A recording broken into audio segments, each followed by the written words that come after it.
Hi everyone, I'm back again with a new guest, Lisa Church. Hi Lisa. Hello, hi everyone. I'm doing good on a Friday afternoon, 2 p.m. So obviously good, just waiting for the week to end. That's all. Absolutely. So firstly, thanks Lisa. Thanks a lot for agreeing to join us. I'm super excited for this episode. In the last few months, we've been talking for the last few months to air this episode, but it took some time. We were busy, multiple priorities at both of our ends, but finally we got into it. I'm really happy, right? Thank you for that. Let me do a quick round of introduction for you, Lisa. Uh, I met Lisa when I think more than a year back, I believe. I think so. It's been Was I can't believe it's was been it that long. exactly? It feels like we know each other since more. So, Lisa is Vice President of Service and Solutions at ABNB Credit Union, a credit union that's based out there in Chesapeake, Virginia. I've met Lisa twice or thrice. I don't remember how many times now. We've met, we've had lunches together, enjoyed it. Uh, so what Lisa does at the credit union, she's responsible for everything that's related to branch. She runs branches, everything digital. That's like the contact center, as well as a very passionate soft center, which she has is training. She still runs the training and she loves it Yes. across. Right?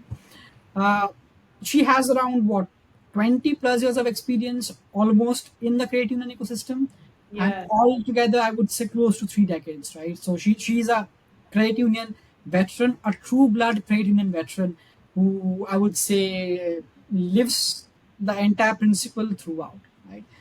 Uh, Thank you. Don't do the math though, because you'll start figuring out how old I am.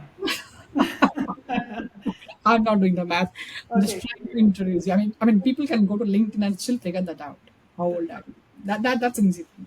I started when I was 3. We'll just go with that. Makes sense. 3 plus 30, 33 makes sense. You're just a couple of years older to me. Done. So, one interesting thing which we're chatting earlier before this podcast is from where Lisa started, right? She started in telemarketing at Verizon. Yes. It's amazing starting with telemarketing at Verizon to leading almost half the credit union ecosystem right now at ABNB. It was not an easy journey. So Lisa, why don't we start with the first question, right? So let's talk about your journey. Why don't you let my audience know how has been your journey so far? Okay. Yes, as you mentioned, I started out as a telemarketer. So if you're out there and I called you during dinner, I'm so sorry. It may have happened. But I really saw a great company that I wanted to work for, a great opportunity, and I was willing to start at the bottom. And so I went to work for, not for the role that I would need to play to start there, but really for the opportunity. And it lived up to the opportunity. There was a fantastic culture there, really one of leadership and Yep, growth. yep. And people really would take a chance on you and develop you. It was such a fantastic culture. I've tried to recreate that culture everywhere I've ever worked.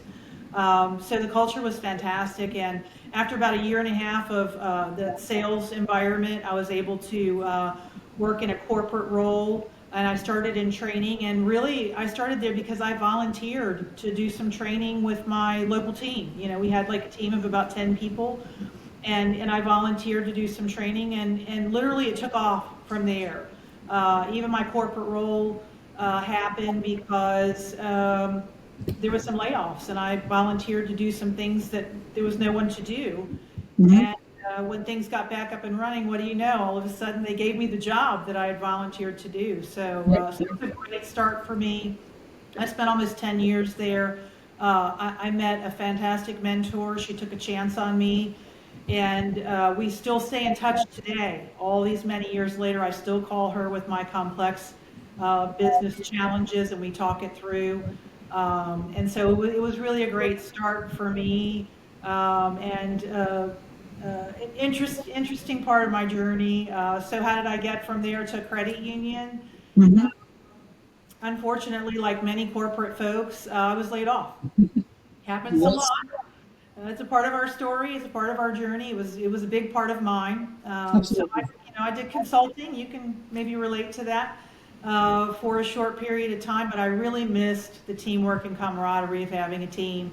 And so I took a role at a credit union that was a training type of role, and that had been my background, my corporate background. Mhm.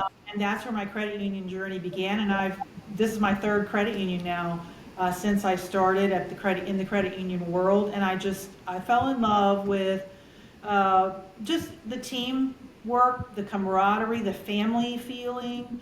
Yeah, Uh, very different than the corporate world. Of course, there's definitely. things about scale and corporate, and there's lots of teams around you to support you, but you don't actually get to see everything you do play out in the same way that you do in an environment like a credit union environment. And I really enjoyed that, and I've been there ever since. So it's been a great journey for me, and I've had a lot of amazing roles along the way, even in my credit union path, which is not always super common. So I've been very fortunate. Absolutely, please. I mean, that's a testament that you never left the ecosystem. You stayed in trade unions for years now. Hmm. So, I mean, I would love to be a part of the ecosystem. Maybe, if not now, in the next few years. I mean, I would actually want to experience the trade union experience, people helping people. I mean, that was another reason because of which I left my other roles of working with bigger FIs or with other Fortune 500s just to work with credit unions and community banks, because this is so special, so deep, and I would say so personalized, right? Everyone knows everyone, and the mission is very clear. It's Yes. not about making money, but it's about people helping people. It So really is. You're right. And I have openings all the time. So, give me a call. We'd love to have you. absolutely, thank you. I mean, this was, I think, the nth proposal that I had, that everyone wants to have me in that team. I'm so glad, Lisa, you considered me. Thanks a lot for that. I'd love to have you I'm come so on. happy. Absolutely. Cool. Now, with your long experience, Lisa, across 20 plus years only in credit union, right? So, what are your basic principles and philosophies that guides your leadership style? That's such a great question. Leadership can be about initiatives, it can be about projects, it can be about hitting goals, but really, leadership is about leading people. You can't Yep. achieve anything on your own. That's something you find out really quickly. So it really is about how you lead the people around you, how you develop them, and how you help to lift them up. Because even if you help someone to get a role that's outside of your team, that's still a feather in your cap. I mean, that's still something Definitely. you should take pride in, right? And I actually took that from my corporate days, my corporate culture. You were not permitted to apply for another role if you didn't have someone on your team ready to step into your shoes. So you could Yep. interview, but they wouldn't select you. So that's something I always look at too, is making sure that I'm um, getting my team ready for the next level. Am I preparing someone for my role just in case? That's something I learned way back in my corporate days, and I've definitely taken that with me. And it's such an important element of leadership, is Yep. just Yep. Yep. that awareness of people and your team, because you cannot accomplish anything without them. You won't get very far. Absolutely. I think this is uh, so apt. I mean, it's really helped. I think, at least let my audience understand and take away as an important nugget from the conversation that you need to prepare your next level. Yeah. Otherwise, it's not. I mean, not feasible. Even I need to learn better on that, right? I mean, I need to also uh, prepare my next level. Maybe worth a chat. I'll take your mentorship. I'll call you sometime later. But this is There you go. Anytime, anytime. that's very valuable, right? Now, Lisa, piggybacking on our introduction, right? You have a special thing for training. You've done it for like years, and you're very close to it, right? Yes. What are I mean, how has your background in training, right, helped you or helps you in your current role? That's such a great question. Training was definitely my first love. It was just something that was always interesting to me. I loved how it just continue to innovate. It's one of those fields where there's constant innovation. You look at something like numbers based, it really doesn't change, but training does. It constantly innovates, which is one of the things that drew me to it. And I think that's an important learning for us, especially in the credit union space. Credit unions in general are not necessarily appreciated as being at the top of the game as far as innovation goes. So, Yep. always looking for what's new out there. Even borrowing from other industries is something that training does routinely. Instead of always just looking inside of the credit union space or looking inside of your connections, go outside of that. Look at other industries. Look at big players, big companies. Even things you can't afford to do, you can borrow and kind of modify what they're doing to work in your space, in your world, with your team, or even individually what you're doing. So that's something that I really took away from my years in training, and never stop learning. Never stop learning. Even if you're a CEO, Yep. you're still having to keep up with what's happening in the world, where innovation is, what's happening with society, customers, um, just everything around you is constantly changing. So to never stop learning is also something that I really take away from my roots in training. And of course, I'm always big on development, developing my team. You have to develop yourself too. Uh, Absolutely. Yep. Absolutely. And, so and, self-awareness, of what you need to work on is really key for leaders too. yeah, in today's world, Lisa, I mean, what I believe in the amount of innovation or changes that has happened in the last 4 years or last 5 years, it Yes, hasn't happened in the last 40 years, right? that's So right. it's so changing. I mean, now people can talk about generative AI as a fluff, but I mean, we've been doing AI. I mean, at least I've been doing AI for the last 9 years, right? And AI is real. With a change in the landscape, if you do not keep yourself updated, Yes. you will get inundated very quickly, and it's scary, right? If you're not focused on training, I think constant improvement, constant learning, that Yes. incremental learning is so important. And I think you have that inbuilt in you because of your background in training. And I mean, a leader who has that for that team, it I can imagine it will be just fantastic, right? So this is so well received, I think, by my audience. And in case if anyone is struggling, in the audience, launching training programs, creating roadmap, overwhelming things, I think they should be reaching out to you to seek some mentorship or guidance, right? I'd love that. I always like to talk shop. Absolutely. Yeah, My audience, you can add Lisa Church on LinkedIn. I mean, please, I'll post her LinkedIn please. ID in one of my comments in the section, but she's all yours. She's more than happy to help you out, right? I'd love to. Yeah. Great. One, I would say personal question, but not personal. But yeah, let's talk about any specific success stories, journeys that you want that you are passionate about, Lisa. Do you want to talk about any of them?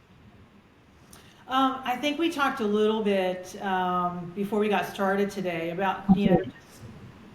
something that's been a part of my journey that, was something that was a sad event that, kind of changed the course for me personally, changed my journey a bit. And, something that I know happens to women out there. As part of my journey during my corporate life, I actually suffered a miscarriage, and it happens to 1 in 3. It's hard to imagine that the numbers are that high, but they are 1 in 3 who are expecting to have this unexpected happening. And when it happened to me, I started kind of looking around for resources, talking to people, and I found that there were uh, people very close to me, very close, who had gone through the same thing, and I had no idea. And when I looked out there for help and resources, there wasn't much available. This was, quite some time ago. And so I decided to share the stories of the women close to me. And so I wrote a book. And writing a book was very interesting. It was a nonfiction, and when I started looking into it, I saw that it could be very difficult to get published. So I said, I'll publish myself. So I actually went to a workshop. I was absolutely inspired by someone who came in to talk, who um, gave a talk on self-publishing, and I didn't even know that was going to be the topic. It was actually a leadership meeting that I went to, and so again, this wasn't something that was planned. And when he said the words, "No one should ever die with a book inside them," it's just struck me. And I realized that these stories that my friends, my fellow women leaders had shared with me needed to be shared. And so that's what I did. I self-published a book, and I put a website out to go with it, just to have some support out there. And I kind of created what I had been looking for but wasn't able to find. So it was definitely a unique part of my journey, for sure.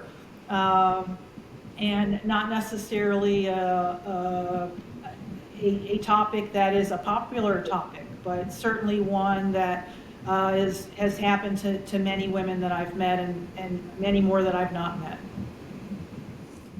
Yeah, but this is so deep, and I would say it will resonate to a lot of my viewers, friends, family. This Hmm. is such a difficult moment for women in their life, Yes. and this has so much of repercussion. But yeah, Yeah. you came out strong out of that, and you had the courage to pen your experiences, and publish it, right? So, I mean, Mhm. till now I haven't heard anyone do this, right? I mean, enormous respect for that, Lisa. And I mean, I never shared this in public, but I want to share this, right? Again, the low moments of life are what determines what you do next, right? Sure. Sure. I mean, for me to get my first job out of campus, I mean, I was a quote unquote a last bencher, right? I was not very interested in what I was doing during engineering. So around 20 firms rejected me to before I got my first job on campus, right? So Wow. it was, I mean, I have no shame in talking about this, right? My first paycheck, I mean, was $4,000 a year. Wow. So you can imagine if you can divide that 4,000 into 12, that's like Right. what, Part $350 a month, time. Right. right? So that Right. was my first paycheck back in India, 8.5 years back. So yeah, that has really helped. I mean, I haven't done anything in life yet, but still, right? That has really helped me to remember those days and work even harder. So it's so resonating to it so resonated well that you also went through a very dark phase in life and you came out stronger. So I just thought of sharing that also with everyone. I'm glad you Thank did. And you have accomplished something in your life. I mean, look at all these great women that you've been able to pull together and get them to sit down and talk with you, and you share that with others. So I certainly know. do not downplay the importance of what you're doing. And you just never know how something that you're doing will touch someone in ways that you might not even see, or may help someone, or may even lead you into a new direction. So I I think know. everything you do in your life um, Absolutely. has tentacles to it, and Absolutely. I think that's good advice too for our listeners is, don't be afraid to just try something new. It doesn't all have to be about work and your position.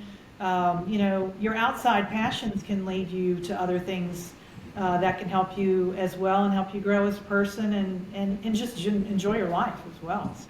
Exactly. Do what you. I mean, do what you love. As simple as that. Yesterday, exactly to that point, Lisa. Right. Yesterday, I was putting this post where I have tagged you also for. We are celebrating Pride Month at Women of Community Banking podcast. That's a theme that we're having this month. So yesterday, I was trying to tag uh, all my guests, prospect guests, Oh, right? Literally, the list went up to 40. Now, after that, LinkedIn didn't allow me to tag anymore. I was like, wow. I was sitting there back in last December. I didn't know the top five people whom I should call.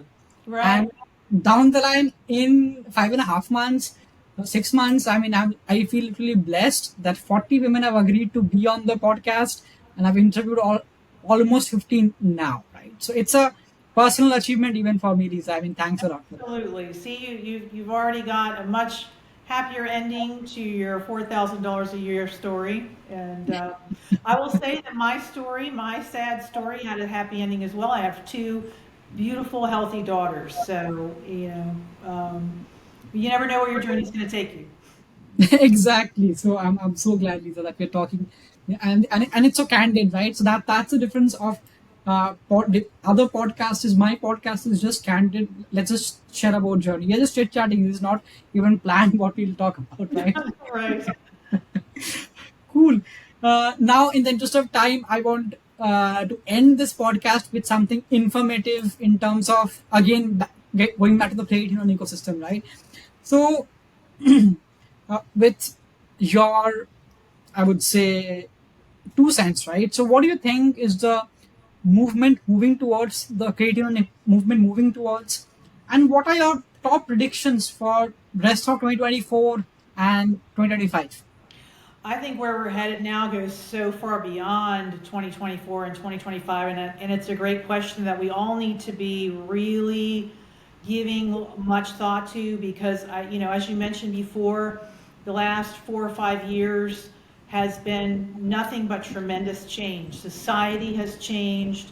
Um, the the need, the hunger for innovation and the digital space has changed right around us under our feet. I mean, the pandemic created years of progress in just months of time. And that's not going back now. So we have to continue to Yes, innovate as a credit union, right? We have to continue to keep an eye on spaces outside of our credit union world and look at, the absolutely. experiences like Amazon and, Walmart and Dave and look at Apple, what our customers, our members are experiencing in other places and look at how we can learn from that. Uh, Absolutely. how do we automate? How do we use AI to our advantage? Now, AI can be frowned upon in some ways, in ethical ways, in banking and credit union financial spaces. But think about how we could automate a very simple task and use our very, very important human capital to make Exactly. something complex and to help our members and to sit down and give advice versus doing administrative tasks. So I think that's where Absolutely. the credit union space needs to be focused right now. I know that's what our credit union is focused on right now. It's going to be do or die for the future. Either we're going to consolidate Yep. or we're going to thrive and grow. And AI and digital is going to be a huge part of that. And we will get left behind if we're not out in the forefront of that as well. And even making sure we're growing our people, that we're reskilling them, that we are helping them to learn what these jobs could look like, where we're able to focus on the complex and leave the administrative behind. So again, goes back to my training roots. It's going to be very important for us in the future as well. And it's so difficult to even hire. I think a lot of us are feeling Oh, that, yes. right? Different society as far as that goes. I remember when you couldn't get an interview at a credit union if you didn't have financial experience. And we've long left those days behind. And now we are starting from scratch and we are hiring skills and personalities and we are teaching them banking. Yep. So here again, we have to grow and change with our society in all these different ways. And at our credit union, we're looking at putting the human touch inside of our digital channels. So Mhm. that's how we're going to set ourselves apart. And it's just a very important part of the future of credit unions, banking, and just society in general.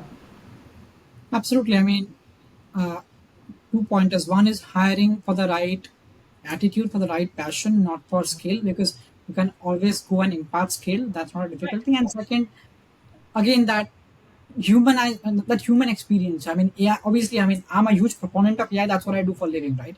But again, having a human in loop is still very important, right? I mean, uh, I was talking to Elizabeth. Okay, interesting crossroads, right? If you remember, Lisa, I came to your trade union. I was doing a podcast with another lady over there. Yes, I do. Elizabeth from Great Lakes. So Yes, Elizabeth has implemented a member-facing, I would say not chatbot, a member-facing bot that when a member calls up, the first line of defense is the bot, right? sure. But still, all of us agree to the fact that yes, despite of even having the bot, we still need human intervention. That last mile human intervention is still needed and might be still needed in the next 5 years. Right. Uh, IVR is sexy, it's amazing, but still that human touch point is needed. And very similar example, you work for Verizon, right? Today morning, I called up Verizon for one of my disputes in payment, right? Right. At the end of the day, it had to transfer me to a agent. AI couldn't do the entire thing. AI can obviously automate. I would say, enable you to a better job, but obviously the need for human is still there. It Oh, will be sure. there, Yeah. right? So yeah. I mean, this covers up the entire story, right? I mean, your background ending with where the ecosystem is moving towards. Lisa, I would thank you. Thanks a lot for taking your time out today to talk to us. I really appreciate it. Thank you for inviting me. It's always fun when we get together. Absolutely.